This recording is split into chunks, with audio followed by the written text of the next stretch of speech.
السلام عليكم ورحمة الله وبركاته. markastoo aan isiraha hadal waxaan dareemaa inay dun ay ku xidhan yahay carabkaygu oo hadalkana waan ka caajisaa. marmar qaarkood waxaan dareemaa inuu hadalku afkayga ka soo daadanayo si qoryo qalalay oo hadalkayga aan la fahmayn oo aanan macno aanu lahayn.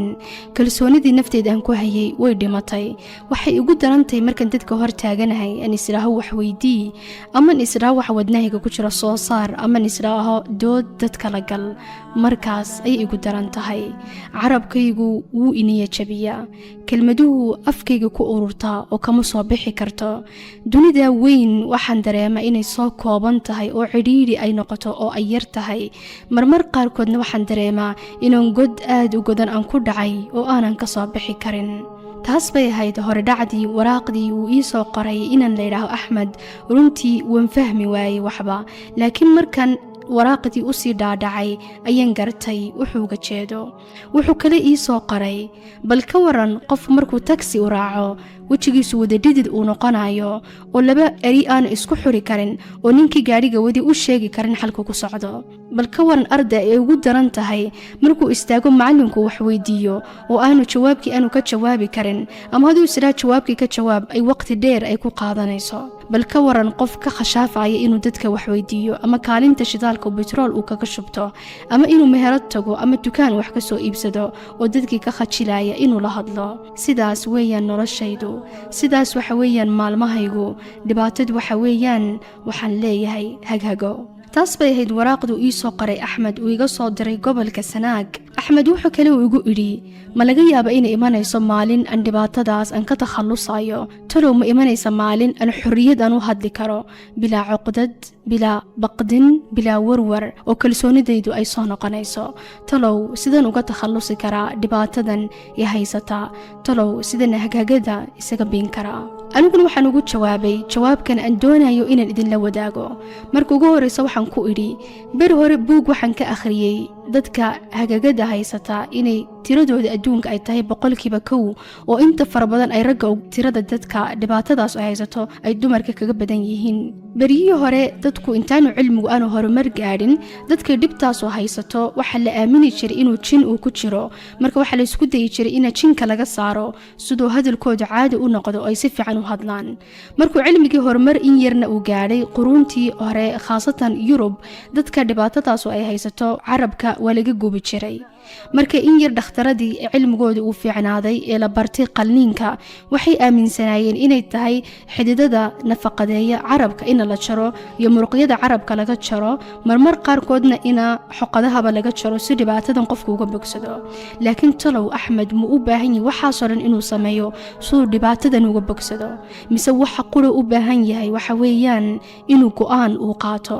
inuu go'aansado inuu dhibaatadan uu ka baxayo, inuu go'aansado inuu bogsanayo, inuu go'aansado inuu ka xoroobayo dhibaatadan haysata. weligiin ma maqasheen boqor hagagale? weligiin ma maqasheen boqor dhibaatadaas ay haysato oo ay tahay inuu shacabka hor istaago khudbad uu u soo jeediyo? runtii waxaa jiri jiray boqor la odhan jiray Georgiga lixaad. ninkaas wuxuu ahaa ninkii xukumi jiray dalka Ingiriiska iyo waqooyinka Irlanda iyo Hindiya xukumi jiray. wuxuu dhashay 1936 waxaanu dhintay 1952. magaciisa runta wuxuu ahaa Albert. markii da'diisu ahayd 6 jir ayay ku bilaamatay dhibaatadan inuu hadalku ku culus yahay oo hagagad inuu leeyahay. taasba waxa ugu wacnayd inuu dadka uu ka khajilo aanu bulshada aanu dhaxgelin, khaasatan markuu la joogo walaalkiisa ka weyn ee la oran jiray Edward ay dhibaatadaas aad u sii kordhay jirtay. ma laga yaabaa dhibtaas inay ugu wacan tahay inaanu naxariiska waalidka aanu arkin, waalidkiisu aanay korsanin oo macallimiintu ay koriyeen oo ay rabeeyeen, oo taasuna ay ugu wacan tahay dhaqanka adag ee boqortooyada dalka Ingiriiska waqtiga. ma laga yaabaa inay dhibtaas ugu wacan tahay in macallimiintiisu ay ku dili jireen, ay ku qasbi jireen inuu wax ku qoro qacantiisa midigta isagoo qacantiisa bidixda wax ku qori jiray. markuu yara weynaadayna waalidkiisa aabihiiba wuxuu u diri jiray xafladaha dalka Ingiriiska ka dhici jirtay iyo inuu tago kaniisadaha ama dadka uu khudbadeeyo markii munaasabad ay jirto. laakiin markastuu israa khudbadee hagagadii ayaa ku soo noqon jiray, hadalkuna uu ku culisaan jiray. markaasuu dadku ay ku qosli jireen, cuqdadiisuna ay sii kordhi jirtay, kalsoonidiisuna ay hoos u sadigi jirtay oo waalidkiisuna uu ka xanaaqi jiray, uu maagi jiray. markuu go'aansaday inuu guursado gabadhu aad u jeclaa oo 2 jeer uu soo doonay 2 jeerba way diiday oo taasna ugu wacneed dhibaatadan haysatay laakiin markii saddexaad ayay ogolaatay markaas ay isguursadeen 1923 gabadhiisa waxay isku dayday inay ka caawiso dhibaatadan haysata markay si dhakhtar fara badan u geysay oo la isku dayay in dhibaatadan laga daweeyo laakiin natiijadu way keeni weyday markii dambe aabihii baa dhintay George-kii shanaad la oran jiray markaas loo doortay xukunka walaalkiisa la yiraahdo Edward-ka sadeedaad inuu noqdo boqorkii Ingiriiska laakiin markuu sanad uu xukumayay dalka Ingiriiska ayaa wuxuu jeclaaday gabadh Mareykan oo carmar oo 2 jeer la furay markaasuu go'aansaday inuu guursado laakiin sharcigii dalka Ingiriiska waqtiga jiray ayaa u diiday gabadha inuu guursado marka waxa ay inuu kala doorto inuu dalka Ingiriiska oo boqor u noqonayo ama inuu guursado gabadhu wadnihiisa u doortay marka isaguna wuxuu go'aansaday inuu xukmiga uu ka tanaasalo uu guursado gabadhii wadnihiisa uu doortay markaasuu mar qorays arkay Albert isagoo boqora markaas loo bixiyay George-kii lixaad oo taasuna ahayd 1937 uu mar qoro uu noqday boqor xukumaya 7 dal xukumaya oo taas ay la mid tahay rubciga dadka adduunka degan dhibaatada ugu weyn ee boqorka George-ga lixaad haysatay ama Albert haysatay waxay ahayd inuu khudbad inuu shacbigiisa u soo jeediyo sababtuna waxay ahayd waqtigaas oo dalka Ingiriisku wuxuu marayay waqtiga ugu xun buu marayay oo Hitler ama dalka Jarmalku uu hanjabay dalka Ingiriiska oo Hitler uu go'aan qaatay inuu dagaal ku qaado dalka Ingiriiska marka waxay ahayd boqorku inuu soo istaago oo dadka khudbad u soo jeediyo khudbadaas oo go'aansanayo inuu isaguna dagaal uu ku qaadayo dalka Jarmalka oo aanu ogolayn hanjabaada Hitler waqtigaas oo dadka rikoodhka ee barteen guri kasta Ingiriiska rikoodh u yaalay laakiin runtu waxay ahayd inaanu George-ga lixaad ama Albert aanu diyaar u ahayn mas'uuliyadan weyn oo taasna ugu wacneed in waqtigiisa oo dhan uu ku dhameyn jiray dalxiis iyo safaro oo inta badan uu ka fogaa boqortooyada iyo xukunka oo taasna ugu wacneed dhibaatadan hadalka ka haysatay iyo cuqdadan uu hadalka ka qabay waxaan ahayd waqti kooban oo 2 bilood gudahooda inuu khudbad dadka u soo jeediyo oo shacabka Ingiriiska khudbad u soo jeediyo khudbadaas uu u sheegay dadka in dalka Ingiriisku ay gashay dagaalkii labaad ee adduunka oo iska celinayso dalka Jarmalka laakiin talo sidoo mushkiladan ku bilaabmatay markuu 6 jir uu ahaa oo la socotay ilaa intuu 40 jir uu noqday sidoo 2 bilood mushkilada uga takhalusi kara taas weeyaan su'aalku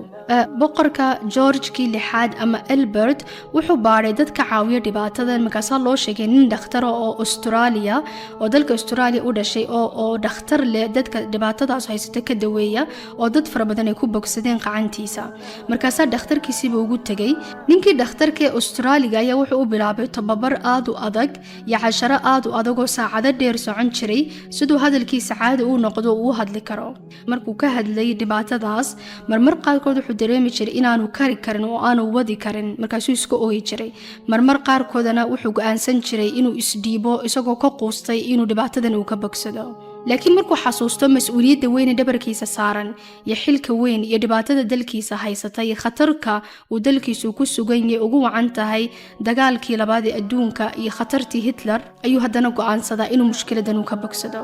maalintii taariikhdu ahayd 3 Sebtembar 1939 ayuu khudbadiisii koobaad uu soo jeediyay George-kii lixaad khudbadii uu go'aansaday in Ingiriisku ay dagaalkii labaad ee adduunka ay gashay oo iska celinayso dalka Jarmal iyo Hitler iska celinayso khudbadiisu waxay ka koobnayd 407 kelmadood khalad qura muu sameyn mar qura hagaagad muu yeelan dadkii mabay dareemin in dhibaatadaas ay haysato oo dadkina khudbadiisi aad bay u amaaneen oo aad bay uga heleen dalka Ingiriisku dagaalkii labaad adduunka wuu galay waana ku guuleystay waxaad ogaataa markastoo dhibaato ay nolosha ay ka haysato ama cidhiidhi aad dareentid ama dhaqan kasta ama caadad xum aad u maleynaysid inaanad ka takhalusi karin inaad ka takhalusi kartid aad iska dayn kartid aad ka guuleysan kartid haddaad go'aanad qaadatid waxaana loo hawshoon lama helo waxaanad xasuusataa markasta boqorkii George-kii lixaad ee dalka Ingiriiska xukumay dhibaatadii haysatay 41 sanadood uu ka takhalusi kari waayay maalintuu go'aan qaatay ayuu kaga takhalusay 2 bilood ومهدسنتين